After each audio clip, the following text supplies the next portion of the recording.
Y la región tiene una asunción presidencial el 11 de marzo, una asunción presidencial que además tiene muchas expectativas porque sus promesas de campaña tuvieron como eje nada más y nada menos que terminar con las desigualdades en su país. Estamos hablando de Chile, estamos hablando de Gabriel Boric.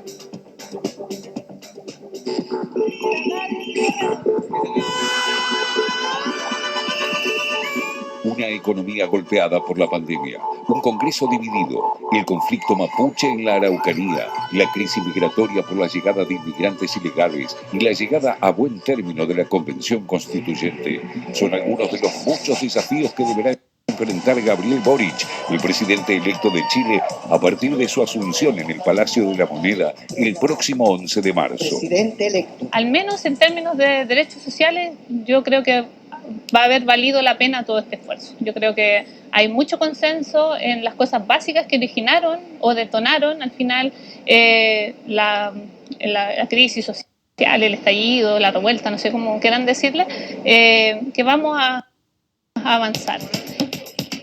El futuro mandatario, el más joven y el más votado en la historia de la democracia chilena, arribará al poder tras superar en el balotaje con el 56% de los votos al ultraconservador José Antonio Kast, quien obtuvo el 44% de las preferencias del electorado.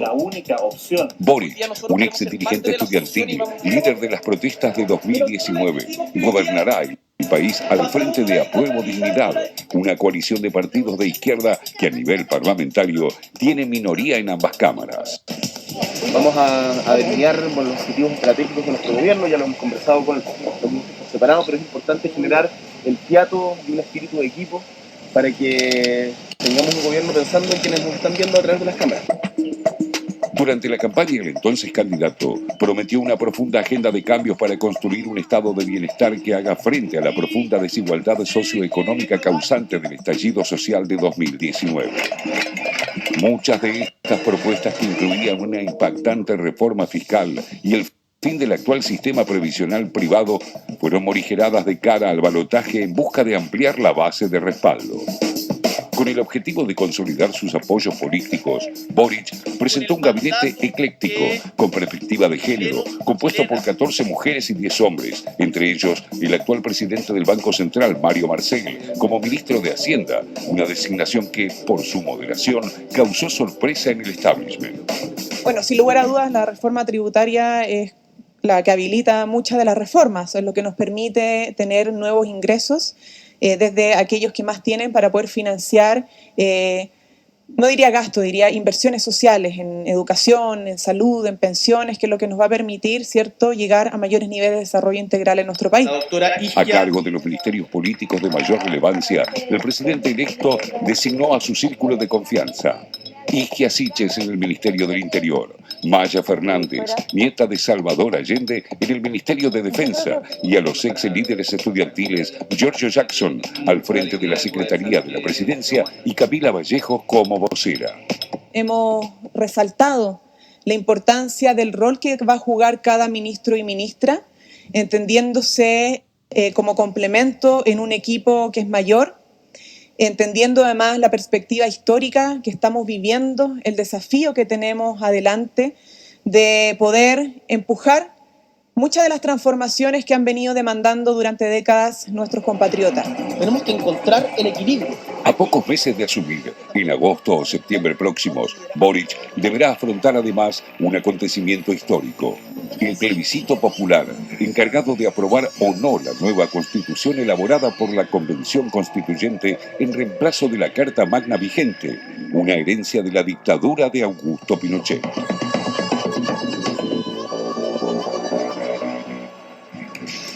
Y la realidad chilena, vamos a abordarla también con un especialista y a través de nuestro segundo invitado, te lo presentamos. Se trata de Gabriel Boricelli, sociólogo, docente de la especialización en estudios contemporáneos de América y Europa de la Facultad de Ciencias Sociales de la UBA, coordinador del programa de política internacional del Laboratorio de Políticas Públicas y colaborador de medios gráficos nacionales e internacionales. Gabriel, un placer, gracias por venir. Gracias por la invitación. Bueno, ¿cómo estás viendo los desafíos que tiene, desafíos muy pretenciosos para la sociedad chilena y tantas décadas de postergación de derechos, ¿no? Pero uno imagina también muy difíciles de poder cumplir, ¿no? Como ese me parece que es el gran desafío entre lo que se prometió y la realidad que se le presenta a partir del 11 de marzo. Bueno, no tiene por delante una situación sencilla, Gabriel Boric.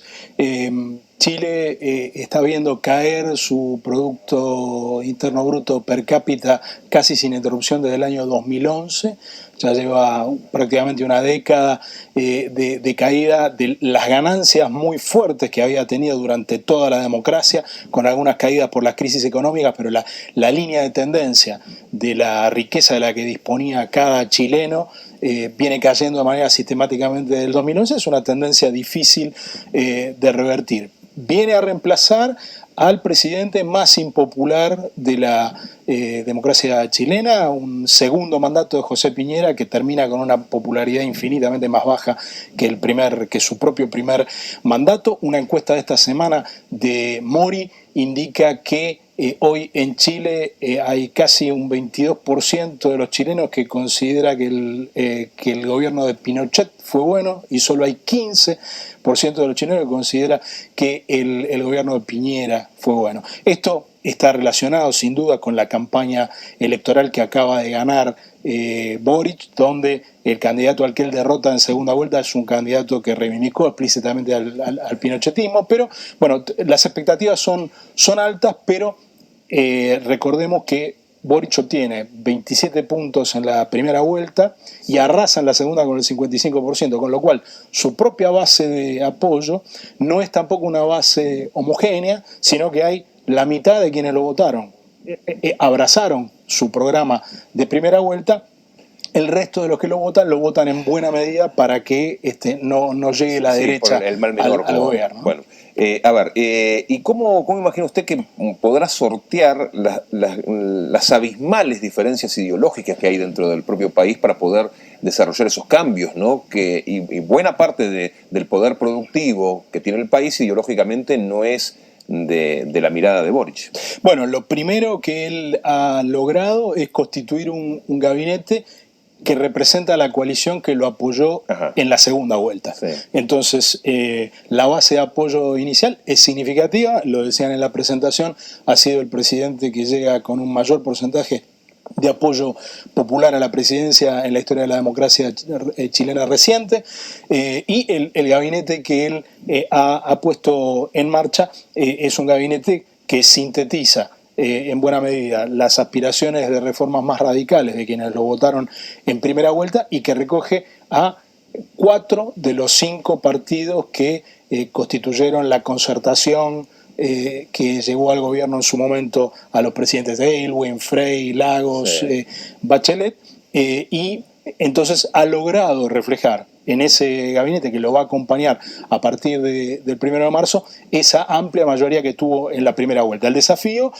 por cierto, lo tiene marcado por un cronograma que se mencionaba al principio del programa hoy, que es el cronograma de la constituyente, porque Boric se va a encontrar con una elección en el segundo semestre, entre septiembre y octubre, lo que llaman los chilenos el plebiscito de salida, donde la ciudadanía va a decidir si el texto que propone la Convención Constituyente es adoptado o no.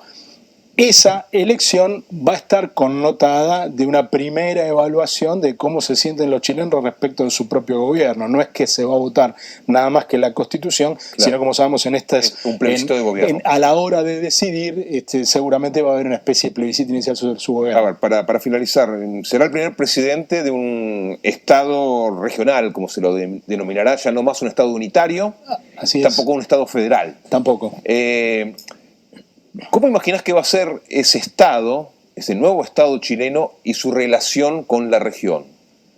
Bueno, yo creo que va a tener una voz muy significativa en la región, que va seguramente a tener muy buenas relaciones con sus vecinos. La elección de un gobierno de este perfil hace que uno pueda pensar que las relaciones con Argentina, con Bolivia, con Perú, que son los tres vecinos, los tres países limítrofes, va a ser muy buena, y probablemente también sea una voz significativa a la hora de expresar una línea clara respecto de los problemas que tiene América Latina con el deterioro de la democracia en muchos de sus países. Va a tener, es una de las ministras clave que no se mencionó en la presentación como canciller, a Antonia Urrejola, que viene de ser presidenta nada menos que de la Comisión Interamericana de Derechos Humanos, que estuvo personalmente encargada de informes muy críticos sobre la situación de derechos humanos en Nicaragua y en Cuba,